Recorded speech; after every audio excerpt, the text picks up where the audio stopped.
दोस्तों नमस्कार। कुंभ राशि वाले मेरे मित्रों, आप सभी का आज के ज्योतिष के इस चमत्कारी कार्यक्रम में बहुत बहुत स्वागत है। हृदय से अभिनंदन है। माता रानी आपकी हर मनोकामना पूरी करें, ऐसी हम आपके लिए कामना करते हैं। दोस्तों, शिवरात्रि के तुरंत बाद कुत्ते को खिला दो बस यह एक चीज, फिर आप देखेंगे कि कैसे आपकी जिंदगी में बड़े बड़े चमत्कार होने शुरू हो जाएंगे। भोले बाबा की आपको पूरी कृपा अचानक से प्राप्त होनी शुरू हो जाएगी। जी हाँ दोस्तों, हम जानते हैं कि आपके मन में धर्म, भगवान और भोलेनाथ के लिए बहुत गहरा और सच्चा भाव है, लेकिन आप यदि इस उपाय को कर लेंगे तो आपके इस भाव का सही मूल्य आपको प्राप्त होने लगेगा। कहने का मतलब यह है कि भोले बाबा के लिए और धर्म के लिए आपकी भक्ति सफल हो जाएगी। जी हाँ दोस्तों, हम ज्यादा बड़ी बात नहीं कहेंगे, लेकिन इतना कहेंगे कि यदि आपने जीवन में कभी भी भोले बाबा को एक लोटा जल भी अर्पित किया है तो उसका आपको इतना बड़ा पुण्य प्राप्त होगा, इतनी बड़ी कामयाबियां हासिल होंगी जैसी कि आपने कभी सोची नहीं होगी। बस आपको शिवरात्रि के तुरंत बाद यह एक चीज चुपचाप कुत्ते को खिला देनी होगी और आप देखेंगे कि पूरी दुनिया आपके सामने बदल जाएगी। हर एक काम में आपको कामयाबी मिलेगी और आपका दुश्मन भी आपके सामने घुटने टेक देगा। जी हाँ दोस्तों, होगा कुछ ऐसा कि आप जिस भी काम में हाथ डालेंगे आपको दिन दूनी रात चौगनी तरक्की प्राप्त होगी। और इससे भी बड़ी बात यह है दोस्तों कि आपके रास्ते में आ रही रुकावटें और अड़चनें अपने आप हटने लगेंगी। अब आपके मन में प्रश्न अवश्य आ रहा होगा कि ऐसी कौन सी चीज है जिसे हम कुत्ते को खिलाएं और कुत्ते को ही क्यों खिलाएं। तो दोस्तों बिल्कुल भी फिक्र ना करें, हम आपको हर एक बात विस्तार से बताएंगे। दोस्तों, एक ऐसी चीज है, एक ऐसी बात है जो बेहद ही गुप्त और रहस्यमयी है और जिसके बारे में हम आपको बताएंगे तो आप निश्चित तौर पर उसका लाभ ले पाएंगे। अब ज्यादा बड़ी बात तो दोस्तों हम नहीं बोलेंगे, लेकिन आप इस चीज का प्रयोग बस शुरू ही करेंगे और 2 ही 3 दिनों में आप इसका प्रभाव अपने जीवन में महसूस करेंगे। क्योंकि दोस्तों हमने अपनी आंखों से इस चीज का प्रभाव देखा है, लोगों के जीवन को बदलते देखा है। तो माता रानी की कृपा से आपका जीवन भी बिल्कुल बदलेगा, 100% बदलेगा दोस्तों। तो बस आपको एक काम करना है कि इस वीडियो को पूरा देखना है। अगर आप इस वीडियो को अधूरा छोड़ेंगे, पूरी जानकारी आप नहीं लेंगे, बीच में ही छोड़कर चले जाएंगे, तो दोस्तों हम आपसे कहते हैं कि आप अपना बहुत बड़ा नुकसान करवा बैठेंगे। क्योंकि दोस्तों आपने जानकारियां तो बहुत ली होंगी, वीडियो भी बहुत देखे होंगे, लेकिन इससे बेहतर जानकारी और इससे आवश्यक वीडियो आपने अपनी जिंदगी में कभी नहीं देखा होगा। और इस बात का हम आपसे दावा करते हैं कि जितनी मेहनत से और जितनी गहन अध्ययन के बाद हम आपके लिए जानकारियां लेकर आते हैं, कोई कर नहीं सकता है। लोग बस ऊपर ऊपर की बातें करते हैं और आगे बढ़ जाते हैं, गहराई में कोई नहीं जाना चाहता है। लेकिन दोस्तों असली ज्ञान का खजाना तो गहराई में ही होता है और जो इंसान इस बात के महत्व को समझता है वह अपने जीवन को अपने हाथों से ही बदल डालता है। और हमें विश्वास है कि आप भी अपने जीवन को अपने हाथों से बदलने का दम रखते हैं। जी हाँ दोस्तों, तो चलिए आज के इस बेहद ही महत्वपूर्ण और आपकी जिंदगी में बहुत ही चमत्कारी बदलाव लेकर आने वाली वीडियो को प्रारंभ करें। लेकिन इससे पहले आपसे एक निवेदन है कि कमेंट में पूरे भक्ति भाव के साथ, बिल्कुल एक छोटे बालक की तरह जो पूरे प्रेम और भाव में डूबकर माँ को बुलाता है, बस उसी भाव के साथ कमेंट बॉक्स में लिख देना, जय माँ भद्रकाली कृपा करो। एक बार नहीं 3 बार लिखना दोस्तों, माई की पूर्ण कृपा आपको प्राप्त हो जाएगी। साथ ही साथ अपना नाम और अपना स्थान भी लिखकर कमेंट बॉक्स में अवश्य ही भेज देना। दोस्तों हमारे यहाँ जो सर्व मनोकामना पूर्ति हवन होता है, उस हवन में हम आपके नाम से आहुतियाँ करवा देंगे। दोस्तों यदि आपके ऊपर जगत माई माँ भद्रकाली और भगवान भोलेनाथ की एक साथ पूर्ण कृपा प्राप्त हो जाए तो फिर आप जो चाहें वो हासिल कर सकते हैं। यह कहना अतिशयोक्ति न होगा कि आप इस संसार के मालिक बन सकते हैं, अपनी मर्जी के मालिक बन सकते हैं। तो बस दोस्तों जल्दी से अपना नाम लिखिए। और एक बात और आपको बता दें कि यदि आपने पहले अपना नाम और स्थान लिखकर भेजा है, तब भी आप अपना नाम और स्थान दोबारा लिखकर भेज सकते हैं। हम फिर से आपके नाम से आहुतियां करवा देंगे और माई के दरबार में आपके नाम से अर्जी लगा देंगे। दोस्तों हो सकता है कि 1-2 बार में आपकी सुनवाई ना हो, लेकिन आप लगातार क्रिया करते रहेंगे तो निश्चित तौर पर माई की कृपा दृष्टि आपके ऊपर होगी और आपके कष्ट ऐसे कट जाएंगे जैसे कि वो कभी थे ही नहीं। दोस्तों, याद रखना कि हम तो एक छोटे से तुच्छ से दास हैं, बाकी काम तो सब माता रानी का ही है, वही करवा रही हैं और उनकी मर्जी से ही सब हो रहा है। तो चलिए दोस्तों, आगे बढ़ते हैं। तो सबसे पहले आपको बताते हैं कि क्यों कुत्ते को ही यह चीज खिलानी है जिससे कि आपके जीवन में बरकत आएगी, आपका उद्धार होगा। तो अब ध्यान से सुनिए, कुत्ता कोई साधारण जीव नहीं है। कुत्ता एकमात्र ऐसा जीव है जो इंसान के लिए सबसे अधिक प्रेम भाव रखता है, और न केवल प्रेम बल्कि इंसान के लिए सेवा भाव भी रखता है। आपने देखा होगा कि दोस्ती या फिर किसी रिश्तेदारी की वफादारी की जब बात की जाती है तो लोग कुत्ते की ही वफादारी की कसमें खाते हैं। अब यह तो हो गई एक जन सामान्य की विचारधारा, लेकिन शास्त्र क्या कहते हैं, ज्योतिष क्या कहता है, अब इसे भी आप समझिए। तो शास्त्रों में कुत्ते को दो रूपों में माना जाता है। पहला रूप कि कुत्ते पितृ पूर्वजों की ऊर्जा को धारण करके घूमते हैं, और दूसरे रूप में कुत्ते को काल भैरव का वाहन और उनका सेवक माना जाता है। ज्योतिष शास्त्र में भी कुत्ते को शनिदेव का, साथ ही साथ केतु का वाहन माना जाता है। तो दोस्तों, देखा जाए तो कुत्ते का महत्व बहुत अधिक है, इसीलिए प्राचीन काल से ही लोगों में कुत्ते पालने का चलन है। आपने देखा होगा कि लोग अलग अलग तरह से कुत्तों को पालते हैं, और ना केवल उसे पालते हैं बल्कि उसे अपने घर का एक सदस्य भी मानकर चलते हैं। अब ऐसा माना जाता है कि जिस घर में लोग कुत्ते के साथ प्रेम भाव से रहते हैं, उस घर में भगवान भोलेनाथ के साथ साथ माता पार्वती की भी पूरी कृपा रहती है। इसी के साथ साथ जो क्रूर ग्रह हैं, जैसे शनि है, राहु है, केतु है, इनकी भी कोई भी नकारात्मक ऊर्जा, इनका कोई नकारात्मक प्रभाव उस इंसान को या उस घर में नहीं रहता है। तो अब इसका मतलब यह नहीं है कि हम आपसे यह कह रहे हैं कि आप कुत्ते को पाल लें। दोस्तों, आप कुत्ते को बिल्कुल भी ना पालें, कोई ज़रूरत नहीं है इस बात की। कुत्ते से संबंधित कुछ जरूरी बातें हैं जिनको हमने आपको बताना जरूरी समझा। अब इन बातों से आपको कुत्ते का धार्मिक और कुत्ते का ज्योतिषीय महत्व समझ में आ गया होगा। अब बात करते हैं उस चीज के बारे में जो आपको कुत्ते को खिलानी है। तो दोस्तों, यहाँ पर हम एक विशेष लाभ की आपसे बात करने वाले हैं, और वह विशेष लाभ है अपने पितरों को प्रसन्न करने का, यानी कि पितरों को ऊर्जावान बनाने का लाभ। जी हाँ दोस्तों, अब यहाँ पर आपको अपने पितरों को ऊर्जावान क्यों बनाना है, यह जानना बहुत जरूरी है। तो दोस्तों, आप समझिए कि आपके पितृ पूर्वज कौन हैं। ये वही लोग हैं जो आपके घर के सदस्य हुआ करते थे, यानी कि जहां आप रह रहे हैं, जिस जमीन पर, जिस घर पर, कभी पहले वहां वे लोग रहा करते थे, और आपके कुल के सबसे बड़े रक्षक भी हैं। अब वे इस लोक में नहीं हैं, अब वे पितृलोक में हैं, और पितृलोक में ही रहकर वे आपके जीवन को देख रहे हैं। आपके जीवन में आने वाली बाधाओं का पहले से ही उन्हें ज्ञान है, और उन बाधाओं को रोकने के लिए वे आपकी मदद करने के लिए हमेशा तैयार हैं। लेकिन अब समस्या यह है कि प्रकृति का विधान ऐसा है कि पितरों को ऊर्जा आपसे ही प्राप्त होनी है। अब आपके द्वारा किए गए कर्म से पितृ आपसे नाराज हो सकते हैं या प्रसन्न भी हो सकते हैं। अब पितरों के नाराज होने को कहते हैं कि आपके पितृ शक्तिहीन हैं, और प्रसन्न होने को कहते हैं कि वे ऊर्जावान हैं। जी हाँ दोस्तों, अब यदि आपके पितृ ऊर्जावान हैं तब तो आपके जीवन में कोई समस्या नहीं है, केवल और केवल उन्नति और आपके जीवन में बरकत आएगी। लेकिन यदि आपके पितृ आपसे नाराज हैं, यानी शक्तिहीन हैं, तो वे चाहकर भी आपकी मदद नहीं कर पाएंगे। अब पितरों का नाराज होना कोई ऐसी बुरी बात नहीं है कि वे आपको कष्ट पहुंचाएंगे, आपको पीड़ाएं पहुंचाएंगे। आपके पितृ आपको पीड़ाएं क्यों पहुंचाएंगे, लेकिन वे आपकी मदद भी नहीं कर पाएंगे। वे बस दूर से बैठे आपको पीड़ाएं सहते हुए देखेंगे, आपकी कोई मदद नहीं कर पाएंगे। तो अब ऐसे में आपका यह धर्म बनता है कि आप अपने पितरों को भोजन दें, उन्हें ऊर्जावान बनाएं और उनकी सेवा करें। जी हाँ दोस्तों, यह आपका धर्म है, क्योंकि आप उनके वंशज हैं। तो यदि आप ऐसा करते हैं तो आपकी रक्षा करना उनका धर्म बन जाएगा, और फिर आपके हर एक काम में कामयाबी दिलाना, आपकी बाधाओं को हटाना और आपके जीवन से हर एक मुसीबत को दूर करना उनका धर्म बन जाएगा, और वे स्वेच्छा से इस कार्य को करेंगे। अब कुछ लोग इस बात को इतनी गंभीरता से नहीं लेते हैं।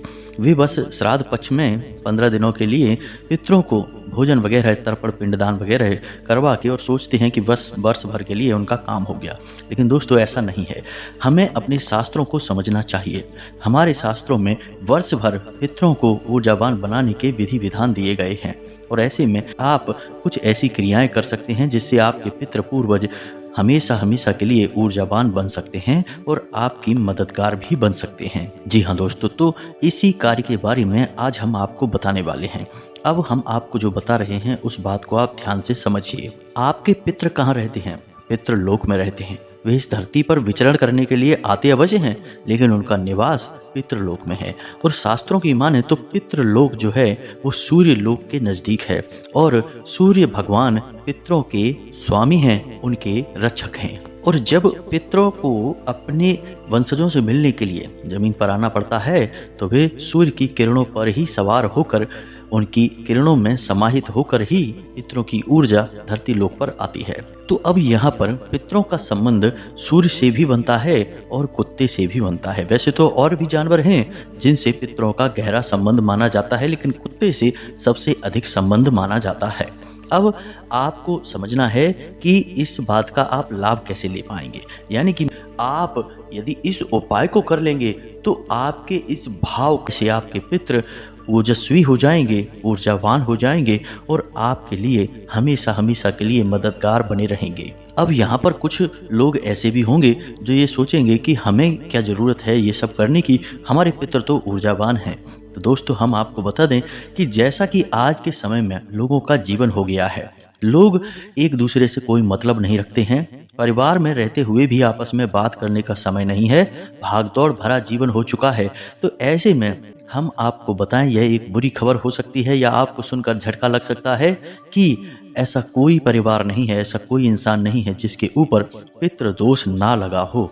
जी हाँ दोस्तों, हर इंसान पर पितृदोष कार्य कर रहा है। कुछ पर तो पूर्ण पितृदोष है और कुछ पर आंशिक पितृदोष है। जी हाँ दोस्तों, अब ऐसा क्यों है इसके आप संकेत समझिए। आजकल आप देख ही रहे हैं कि जो बच्चे हैं अपने से बड़ों का ना तो सम्मान कर रहे हैं और ना ही उनकी बातें सुन रहे हैं। यह भी पितृदोष का ही लक्षण है। दूसरा कि घर में किसी न किसी बात को लेकर हमेशा क्लेश बना रहता है। नकारात्मक ऊर्जा घर में हमेशा वास करती रहती है। धार्मिक अनुष्ठान की यदि लोग प्लान करते हैं कि कोई कार्य करवा लेते हैं, लेकिन उसमें बाधाएं उत्पन्न होने लगती हैं, काम बनते नहीं हैं। और एक सबसे बड़ी बात यह है कि घर में कोई ना कोई व्यक्ति हमेशा बीमार बना ही रहता है। ये सारे लक्षण जो हैं वो पितृदोष के लक्षण ही तो हैं। अब वैसे तो पितृदोष के और भी बहुत सारे लक्षण हैं, संकेत हैं, लेकिन कुछ के बारे में हम आपको बता रहे हैं। आप ध्यान से सुने। पैसे की आवक ठीक तरह से नहीं होगी, बनते कामों में बाधाएं उत्पन्न होंगी, समाज में मान सम्मान में कमी आएगी और जो भी कार्य करने चलेंगे उस कार्य में बहुत सारी रुकावटें उत्पन्न होंगी। काम ना तो बनेगा और यदि बन भी जाएगा तो समय से पूरा नहीं होगा। तो अब जिन लोगों पे आंशिक पितृदोष है उनके घर में ये संकेत जो हैं वो कम दिखाई देंगे या हल्के फुल्के दिखाई देंगे, लेकिन इसका यह मतलब है कि यदि ये संकेत दिखाई दे रहे हैं तो पितृदोष तो है, और यदि पितृदोष है तो वह आज आंशिक है तो कल पूर्ण भी हो जाएगा और फिर आप कुछ भी नहीं कर पाएंगे, यानी कि फिर बात बहुत बिगड़ जाएगी और फिर इसके बाद में कई ऐसे दोष बनते हैं जिनका कि निराकरण कर पाना लगभग नामुमकिन हो जाता है। हमने बहुत से ऐसे घर देखे हैं जिनमें लोगों ने लापरवाहियां बरती, बात को ठीक से नहीं समझा और अंत बहुत ही भयानक हुआ, यानी कि एक के बाद एक लगातार घर में मृत्यु होना शुरू हो गई। अब मृत्यु आपके पितरों ने नहीं करवाई है, लेकिन आपके पितृ आपकी मददगार साबित नहीं हो पा रहे हैं। इसका फायदा वे नकारात्मक शक्तियां, भूत प्रेत की शक्तियां उठा रही हैं जो आपके घर में वास कर रही हैं, निवास कर रही हैं। जी हाँ दोस्तों, कई बार हमने ऐसा भी देखा है कि किसी एक घर में हमने कुछ ऐसा उपचार किया कि उनके घर से दोष निवारण के कार्य शुरू करवाए, तो जो भूत प्रेत की नकारात्मक शक्तियां उनके घरों में वास कर रही हैं, उन्होंने इतनी अड़चनें डाली हैं, इतनी बाधाएं उत्पन्न करी हैं कि उनके कार्य जो हमने उन्हें बताए थे वो पूरे ही नहीं हो पाए हैं। जी हाँ दोस्तों, यानी कि बात उनके हाथों से निकल गई है। अब ऐसी स्थिति किसी भी इंसान के जीवन में उत्पन्न हो सकती है, आपके जीवन में भी उत्पन्न हो सकती है, तो इसके लिए आपको सतर्क रहना बहुत आवश्यक है। तो जो बात हम आपको बताने जा रहे हैं इसे बस आपको 30 दिनों तक करना है। जी हाँ दोस्तों, 30 दिनों तक आप इस उपाय को करते रहेंगे और उसके बाद यदि आपके ऊपर किसी प्रकार का कोई पितृदोष लगा हुआ है, चाहे वो आंशिक हो या पूर्ण हो, वह समाप्त हो जाएगा, क्योंकि आपके पितृ ऊर्जावान हो जाएंगे और यह आपके पितरों का ही काम है कि आपके घर से नकारात्मक ऊर्जा को भगा देना, भूत प्रेत और जो भी नकारात्मक ऊर्जा आपके घर में वास कर रही है उसे आपके घर से निकाल कर बाहर फेंक देना। यह आपके पितरों के ही वश की बात है और कोई यह नहीं कर सकता है। अब यदि आपके पितृ ऊर्जावान नहीं हैं, क्योंकि कुछ लोग यहाँ पर यह बोलेंगे कि हम तो हनुमान जी की पूजा करते हैं, माता काली की पूजा करते हैं, तो फिर हनुमान जी हमारी नकारात्मक ऊर्जा को भगाएंगे, पितरों की क्या ज़रूरत है। तो दोस्तों, हमारे शास्त्र इस बात के लिए स्पष्ट निर्देश देते हैं कि जिस इंसान के पितृ पूर्वज उससे संतुष्ट नहीं हैं, ऊर्जावान नहीं हैं, उस इंसान की प्रार्थना कोई भगवान, कोई देवी देवता नहीं सुन सकते हैं, नहीं मान सकते हैं। जी हाँ दोस्तों, पहले आपको अपने घर के सदस्यों को मनाना होगा, उनकी ऊर्जा वर्धन करना होगा, सम्मान करना होगा, फिर आपके लिए देवी देवता भी सहायक होंगे। यानी पहले देवता पितृ देवता हैं, फिर अन्य देवता आते हैं। तो आप इस क्रम को समझिए। विधि और विधान को नहीं समझेंगे तो सब काम करेंगे लेकिन कामयाबी किसी में नहीं मिलेगी। फिर आप यही कहते पाए जाएंगे कि हम तो खूब पूजा पाठ करते हैं, फिर भी हमारे घर में क्यों परेशानियां हैं, क्यों क्लेश हैं। कुछ लोग तो यह कहते हैं कि भगवान है ही नहीं, वे हमारी सुनते ही नहीं हैं। तो दोस्तों, आप नियम संयम तो मानते नहीं हैं, पूरी बात समझते नहीं हैं और आप आधा अधूरा काम करके पूरी कामयाबी कभी हासिल नहीं कर सकते हैं। इस बात को आप अपने दिमाग में बैठा लीजिए। तो अब ये सारी बातें हम आपको केवल इसीलिए बता रहे हैं कि चाहे आपके घर में कोई पितृदोष आपको महसूस होता हो या ना महसूस होता हो, आप इस कार्य को पूरे 1 महीने करना शुरू कर दीजिए। आपको निश्चित ही बेहतरीन परिणाम इसके प्राप्त होंगे। जैसे ही आप इस काम को शुरू करेंगे, 2 दिन के अंदर आपको कोई ना कोई एक अच्छी खबर प्राप्त होगी। आपका रुका हुआ काम बनना शुरू हो जाएगा। जहां आपको बहुत चिंताएं सता रही थी कि अब ये काम कैसे बनेगा, अब कोई मदद कैसे करेगा, कैसे इस कार्य को हम कर पाएंगे, उस सारी चिंता को आप भूल जाएंगे, चुटकियों में समाप्त हो जाएगी। आपको रास्ता दिखाने वाला कोई ना कोई अवश्य आ जाएगा। जी हाँ दोस्तों, मददगार आपके नए नए मददगार आपके सामने आने लगेंगे। तो अब ध्यान से सुनिए, आपको करना क्या है। अब हम विधि को बताने जा रहे हैं। तो यह विधि शुरू होगी शाम के समय, यानी कि रात्रि को 9 बजे के आसपास। अब आप इसे किसी भी दिन से प्रारंभ कर सकते हैं। इसके लिए आपको किसी विशेष दिन की आवश्यकता नहीं है।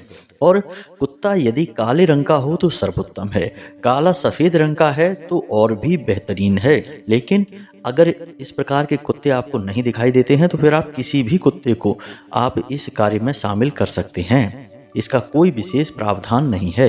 लेकिन आपको बस इस बात का ख्याल रखना है कि आपने पहले दिन जिस कुत्ते को अपने इस कार्य में शामिल किया है, 30 दिनों तक आपको उसी कुत्ते को अपने इस कार्य में शामिल रखना होगा।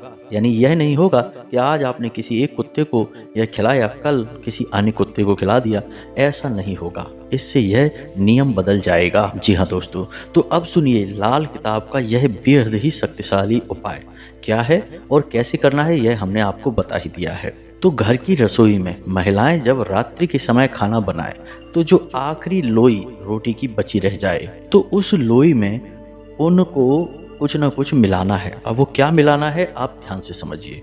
यह काम घर की महिला करेगी और इसमें पुरुष भी शामिल होंगे, लेकिन आटे की लोई में जो मिलाने का काम है वे घर की महिलाएं ही करेंगी। तो अब ध्यान से सुनिए कि उस आटे की लोई में क्या क्या मिलाना है। थोड़ा सा गुड़, 1 चुटकी हल्दी और थोड़े से काले तिल। इसी के साथ साथ दोस्तों थोड़ी सी 1 चुटकी केसर भी मिला लें। जी हाँ दोस्तों, यकीन मानिए चमत्कार ही हो जाएगा। इन चीजों को आटे की लोई में मिला देना है, यानी अंदर दबा देना है। अब यह लोई जो है इसे कुत्ते को खिलाने का कार्य घर का कोई पुरुष सदस्य ही करेगा। जी दोस्तों, किसी बाहर वाले से आप मत खिलवा देना, इसे कोई घर का सदस्य ही खिलाएगा। अब इसमें खिलाने वाला या तो घर का कोई पुरुष सदस्य बड़ा हो, यानी सबसे बड़ा सदस्य, घर का मुखिया जो है वह इसे कर सकता है, या फिर घर का सबसे छोटा पुरुष सदस्य, यानी कोई लड़का है, कोई बालक है, आप उसके हाथों खिलवा सकते हैं। और जब यह लोई कुत्ते को खिलाएं तो आपका मुख दक्षिण दिशा की ओर होना चाहिए। इस बात का आपको ध्यान रखना है। इसी के साथ साथ आपको कुछ छोटे छोटे कार्य और हैं जो करते रहने चाहिए। पूरे 30 दिनों तक यह उपाय चलेगा, इस बात का ख्याल आपको रखना है। साथ ही साथ आप पूरे 30 दिनों तक दक्षिण दिशा में, यानी आपके घर की जो दक्षिण दिशा है उस दिशा में अपने पितरों के नाम से एक दीपक अवश्य जलाया करें। जी हाँ दोस्तों, 30 दिनों तक लगातार यह दीपक आप जलाएंगे शाम के समय ही जलाएं, रात्रि को 9 बजे के आसपास। जब आपका काम समाप्त हो जाए आप यह उपाय कर लें, कुत्ते को यह लोई खिला लें, इसके बाद आप एक दीपक जला दें। दीपक गाय के घी का होना चाहिए और मिट्टी के दिए में आप इस दीपक को जलाएंगे। जी हाँ दोस्तों, और दीपक की बाती का जो मुख होगा वह दक्षिण दिशा की ओर होना चाहिए। अब इसमें छोटी सी एक बात और है जो हम आपको बता दें कि यदि आप सावन के महीने में अपने पितरों के लिए दीपक जलाते हैं तब इसकी बाती का मुख उत्तर दिशा की ओर करना चाहिए। अन्य दिनों में आपको इसका मुख दक्षिण दिशा की ओर ही करना चाहिए। इसी के साथ साथ आपको एक छोटी सी बात का ख्याल और रखना है कि जो दक्षिण दिशा है वह तो यम की दिशा है, तो कहने के लिए दक्षिण दिशा में दीपक जलाने की बात कही जाती है, लेकिन असल में यह दीपक नैऋत्य कोण में जलना चाहिए। अब आप समझिए कि नैऋत्य कोण क्या है। आपके घर की जो पश्चिम दिशा है और जो दक्षिण दिशा है उस दिशा के बीच में एक जगह होती है जिसे हम नैऋत्य कोण कहते हैं। आपको यदि इस दीपक का पूरा लाभ लेना है तो आप इसे नैऋत्य कोण में रखकर जलाएं, तब आपको इसका पूरा लाभ प्राप्त होगा, 100% लाभ प्राप्त होगा। लेकिन इसका मतलब यह नहीं है कि आपने दक्षिण दिशा में दीपक जला दिया तो आपको कोई लाभ प्राप्त होगा ही नहीं, तब भी आपको पितरों का आशीर्वाद अवश्य प्राप्त हो जाएगा। लेकिन घर की जो पितरों की दिशा है वह नैऋत्य कोण है, तो आप वहां पर जलाएंगे तो आपको सर्वोत्तम लाभ प्राप्त होंगे। अब दोस्तों, हर एक उपाय में बहुत बारीक बातें होती हैं जिनका ख्याल रखना पड़ता है।